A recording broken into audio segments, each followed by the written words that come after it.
Morning. Mind the heater. It's a beautiful, just a beautiful rainy, gloomy day in Memphis, Tennessee. So we got the fenders just mocked up. They're basically just sitting there, loose bolted to the sides. And then, of course, we put in the front support that is also the core support. So we can kind of get an idea of where this core support's going to land. It's about where I thought, a little bit higher than I thought. But as you can tell, those inner fenders are supposed to mount along the side of the frame. And you can see that I'm about a solid inch and a quarter up, which tells me that I am in fact going to have to narrow the front frame rails and get that down.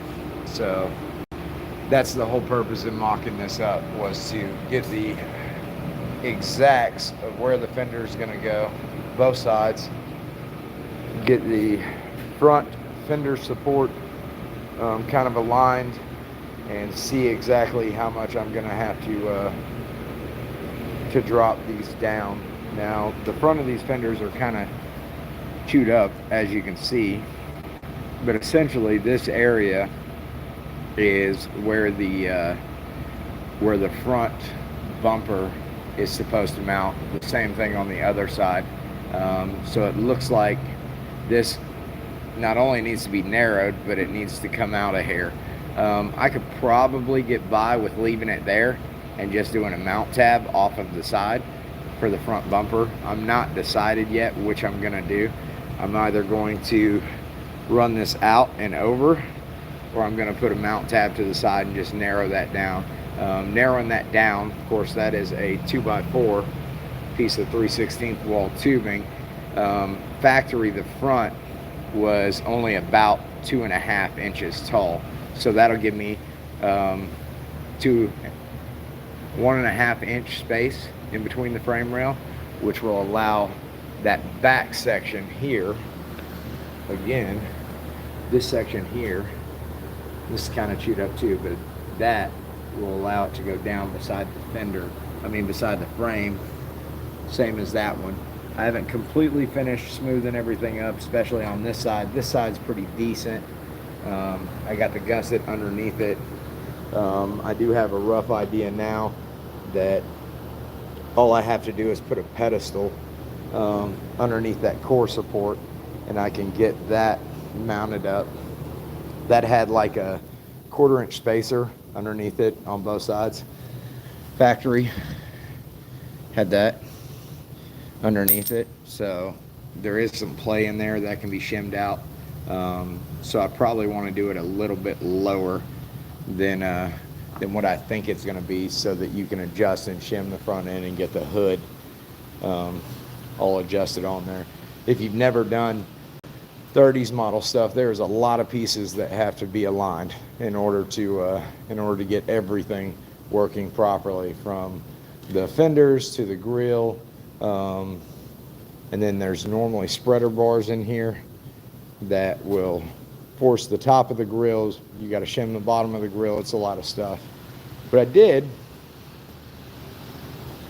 want to show you guys some of the neat little attributes about this Dodge. I guess I haven't done a whole lot of mid-30s Dodges. And the fellow that owns this car knows how stoked I was over this. Okay, so average car in the 30s, vent window. Okay, so you can see the window is wide open. But if you look, let me see if I can get this thing rolled up one-handed, because it's a little janky. You roll this thing up, and the vent window rolls up with the actual glass. So when the window's rolled up, you have a vent window, but it rolls down with the glass. That is the most epic thing I think I've seen in a long time. I'm gonna steal that idea for something that would be pretty hard to work out, but I'm hell-bent that I'm going to. So we're gonna get that worked out.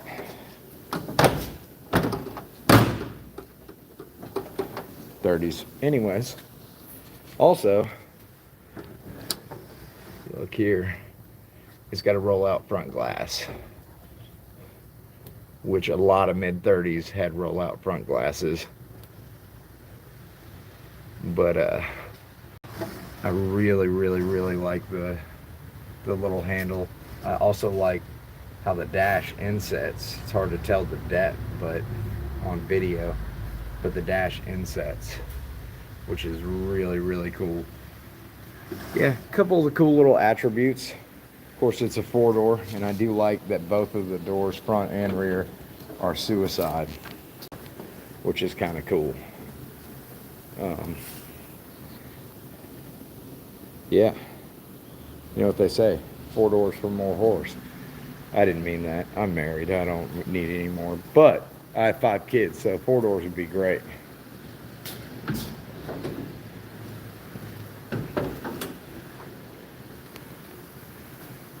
So, yeah, just a bunch of cool little attributes that I like about it.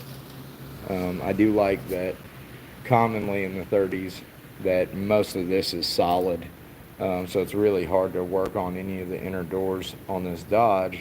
You can see they took as much metal as possible with it still being safe, which is really cool.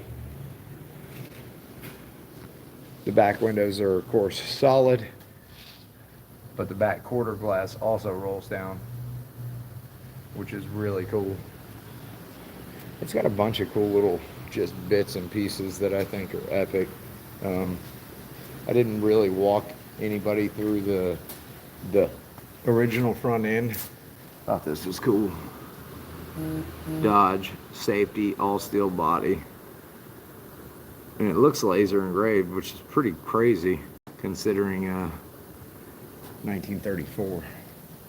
The seal plates are super cool in it for the doors. You can kind of see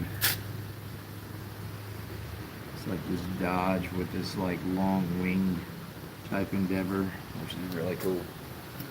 Anyways, despite all the cool stuff, I got to get this stuff mounted, frame rails trimmed, and all of this stuff together so that this thing can go on to the next step. So you guys have a good day, build cool stuff, and we'll see you next time.